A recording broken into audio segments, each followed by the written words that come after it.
श्री स्वामी समर्थ. नमस्कार सर्वांना. तुम्हा सर्वांचं माझ्या यूट्यूब चॅनलमध्ये मनपूर्वक स्वागत. उद्या नवरात्र उत्सव सुरू होत आहे. उद्या आपल्या कुलदेवीचे आगमन होणार आहे, तर तिचे स्वागत आपल्याला करायचे आहे. देवीला छान प्रसन्न वाटेल असं आपल्याला स्वागत करायचं आहे. उद्या आपल्याला अशा काही गोष्टी करायच्या आहे जेणेकरून देवीला आपल्याकडे राहावं वाटेल. उद्या आपल्याला घरातील सगळी नकारात्मक ऊर्जा निघून जाईल असे देवीचे स्वागत करायचे आहे, ज्यामुळे हे 9 दिवस खूप जास्त महत्त्वाचे आहेत. या 9 दिवसामध्ये आपल्याला कुठल्याही चुका करायच्या नाहीत. या 9 दिवसामध्ये खूप जास्त देवी तत्व खूप जास्त प्रमाणात असते, त्यामुळे आपल्याला जेवढ्या होतील तेवढ्या सेवा करायच्या आहेत आणि या गोष्टींचा फायदा करून घ्यायचा आहे. उद्या घटस्थापनेला आपल्याला अखंड दिवा लावायचा आहे.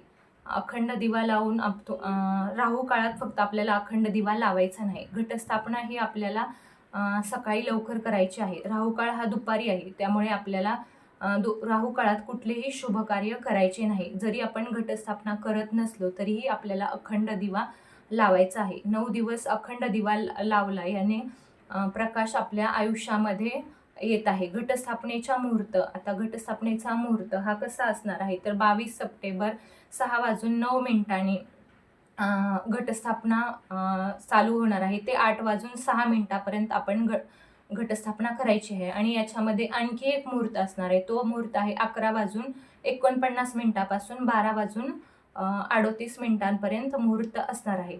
नवरात्रीच्या दिवसामध्ये आपल्याला काय करायचे आहे, तर सकाळी लवकर उठायचे आहे. या दिवसामध्ये आपल्याला सकाळी उठून आपले काही काम आहेत त्यावरून घेऊन सकाळी आपल्याला घराचा मुख्य दरवाजा आहे, तो जो मुख्य दरवाजा स्वच्छ करायचा आहे. मुख्य दरवाजा उंबरठा आपल्याला ओल्या कपड्याने स्वच्छ पुसून घ्यायचा आहे. मुख्य दरवाजावर आपल्याला हळदी कुंकाने स्वस्तिक काढून घ्यायची आहे. दरवाजाची छान पूजा करायची आहे. दरवाजामध्ये छान अशी रांगोळी काढायची आहे.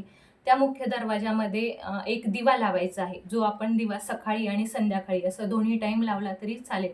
संध्याकाळी आपल्याला रोज दिवा लावायचा आहे आणि रोज सकाळी आपल्याला या 9 दिवसामध्ये हळदीचे लेपन करायचे आहे. जर आपल्याला 9 दिवस जमेल तर 9 दिवसही हळदीचे लेपन करा आणि 9 दिवस नाही जमले तर पहिल्या दिवशीही हळदीचे लेपन केले तरी ते 2-4 दिवस म्हणजे चांगले राहते. तर आपण पहिल्या दिवशीही हळदीचे लेपन करू शकता. आता घटस्थापनेच्या दिवशी मुख्य दरवाजावर आपल्याला काय करायचं आहे, तर आंब्याच्या पानांचं किंवा झेंडूच्या पानांचं तोरण लावायचं आहे. त्यानंतर आपल्याला तुळशी मातेची पूजा करायची आहे. त्यानंतर आपण काय करायचं आहे, तर देवांना आंघोळ घालायची आहे. तर देवांना धूप दीप फुलं वाहून आपल्याला आंघोळ घालायची आहे. यानंतर काय करायचं आहे, तर आपलं मेन काय आहे, तर स्वयंपाकघरात अन्नपूर्णा मातेचा वास असतो. तर स्वयंपाकघरात आपल्याला हळदी कुंकाने कट्ट्याच्या वरती हळदी कुंकाने आपल्याला स्वस्तिक काढायची आहे. त्याला फुलं व्हायचं आहे आणि आपली जी गॅसची शेगडी आहे त्याची पण आपल्याला त्या दिवशी पूजा करायची आहे. या गोष्टी खूप छोट्या छोट्या आहेत, पण या गोष्टी आपल्याला या नवरात्रीच्या दिवसामध्ये म्हणजे खूप आवर्जून या गोष्टी करायच्या आहेत, जेणेकरून आपल्या घरातील जी नकारात्मक ऊर्जा आहे ती नकारात्मक ऊर्जा निघून जाईल आणि या 9 दिवसात म्हणजे देवीचे पावित्र्य राखले जाईल याची आपल्याला काळजी घ्यायची आहे. तर या 9 दिवसामध्ये आपल्याला वादविवाद होणार नाहीत याचीही काळजी घेणारे आहे. मोठ्या आवाजात या 9 दिवसामध्ये म्हणजे या गोष्टी आपल्याला चुकीच्या गोष्टी आहेत त्या टाळायच्या आहेत. मोठ्याने बोलणे, वादविवाद करणे या गोष्टी टाळायच्या आहेत. कोणाबद्दलही काही वाईट बोलायचे नाही. आणि मांसाहार या 9 दिवसामध्ये वर्ज्य आहे. मांसाहार हा बिलकुल या 9 दिवसामध्ये करायचा नाही.